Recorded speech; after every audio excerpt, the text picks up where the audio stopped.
আসসালামু আলাইকুম গাইজ, আপনারা সবাই কেমন আছেন? আশা করি সবাই ভালো আছেন। আজকে আমি বাংলাদেশ টু পাকিস্তান যাওয়ার প্রসেসটা আপনাদের সাথে শেয়ার করব। কয় টাকা খরচ হইব, কিভাবে যেতে পারবেন সেটা নিয়ে। তো সর্বপ্রথম আপনার 6 মাস মেয়াদের পাসপোর্ট লাগবে, তারপরে এনআইডি কার্ড হইতে হইব। তারপরে আপনারা যে কোনো ট্রাভেলস এর মাধ্যমে পাকিস্তানের ই ভিসা আবেদন করবেন। এই ভিসা আবেদন করলে 2 দিন থেকে 3 দিনের ভিতরে ভিসা দিয়ে দিব আপনাদেরকে। যদি ভিসা রিজেক্ট না করে 1500 টাকা থেকে 2000 টাকার মতন লাগবো। তারপরে আগে তো হাফ ডাউন টিকিট প্রায় 1.5 লক্ষ টাকা ছিল। এখন কিছুদিন পরে Bangladesh to Pakistan, Pakistan to Bangladesh direct flight চালু হইব। তো ওই ক্ষেত্রে আপনাদেরকে 40 থেকে 50,000 টাকার ভিতরে হাফ ডাউন টিকিট আপনারা পেয়ে যাবেন। তো এইটা হলো আপনার পাকিস্তানের কাদি আজম মোহাম্মদ আলী জিন্নার মাজার,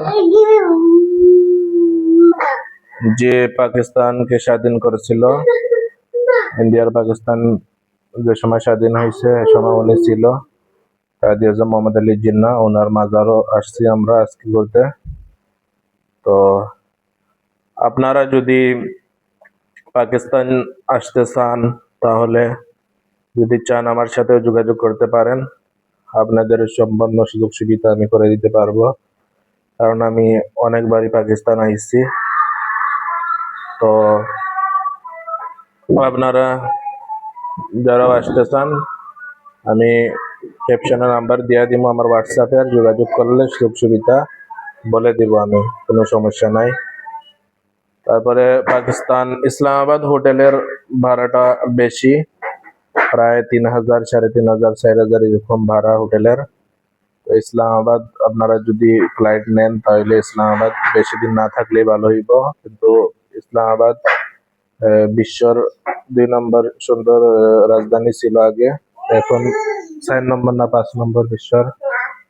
তো ইসলামাবাদ যদি আপনারা একদিন এক রাত 24 ঘন্টা যদি থাকেন, তাহলে 2,500, 3,000, 2,500 না, 3,500, 4,000, 5,000 এরকম ভাড়া পড়বে। তারপরে ইসলামাবাদ থেকে লাহোর আপনারা গেলে সেম এরকম, লাহোরে আরো বেশি ভাড়া, কারণ বাইরের দেশের মানুষেরা নর্মালি হোটেল দেওয়া নিষেধ, শুধু পাকিস্তানিরাই নর্মালি হোটেলে উঠতে পারবে। তো লাহোর যদি আপনারা থাকেন, লাহোর ক্যাপিটাল হোটেল আছে, লাহোর ক্যাপিটাল হোটেল, ওটার ভাড়া নিব প্রায় 5,000 রুপিয়া পাকিস্তানি, 5,000 থেকে 6,000 রুপিয়া নিব। আমাদেরকে প্রথমে 7,000 রুপিয়া বলছিল, পরে আমরা কথাবার্তা বললা আমরা 5,000 রুপিয়া আনছি। 2 রাত আমরা ছিলাম, 2 রাতে আমরা প্রায় 10,000 রুপিয়া পে করছি। তারপরে আপনারা লাহোর থেকে করাচি যাইতে হইলে ট্রেনের টিকিট 5,500 টাকা একজনের। এটা সিটও বরাবর আছে, ঘুমাইতে পারবেন আর কি, একজনের একটা সিট বড় দিবে। তো প্রায় 22 থেকে 23 ঘন্টা সময় লাগবে, কমের ভিতরে হলেও 20 ঘন্টা সময় লাগবে। তো আপনারা যেতে পারবেন ইজিলি।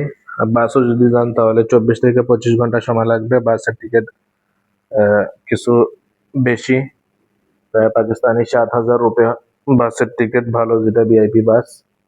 আর লোকাল বাসগুলোতে উঠে লাভ নাই, কারণ অনেক লম্বা জার্নি, তাই। তো তারপরে করাচিতে আপনারা গেলে, করাচিতে যদি এক রাত হোটেলে থাকতে চাইলে প্রায় 2,000, 2,500 রুপিয়া আছে, 2,500 রুপিয়ার মতন আছে। তো আমাদের তো আত্মীয় স্বজন ছিল, তাই আমরা করাচিতে আর হোটেলে উঠি নাই।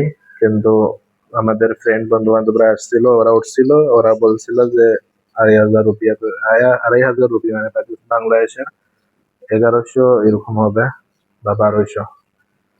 তো ওরা উঠছিল 24 ঘন্টার, বাংলাদেশি 1100 টাকা, পাকিস্তানি 2500 রুপে।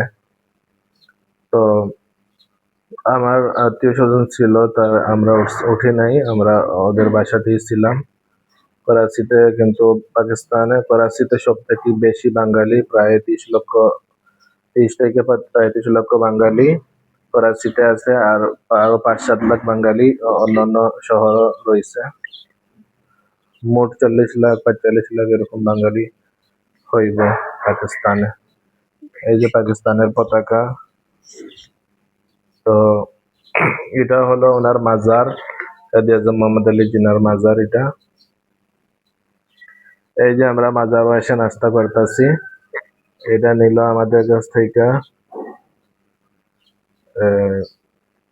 100 টাকা করে নিচ্ছে প্লেট, বাংলার 40 টাকা প্লেট, চটপটির মতন, চটপটি পাকিস্তানি চটপটি আর কি। আমরা 3 জন আইছিলাম ঘুরতে, আমি ছিলাম, আমার ভাগিনা, আরো ফ্রেন্ড 2 জন ছিল। মোট 4 জন ছিলাম আমরা, আমি সহ 4 জন, মানে ওই জায়গাতে ঘুরতে আসছি। তারপরে আমরা চলে গেলাম চিড়িয়াখানাতে, পাকিস্তানের সিটি যে করাচির চিড়িয়াখানাতে চলে গেলাম। চিড়িয়াখানার টিকিট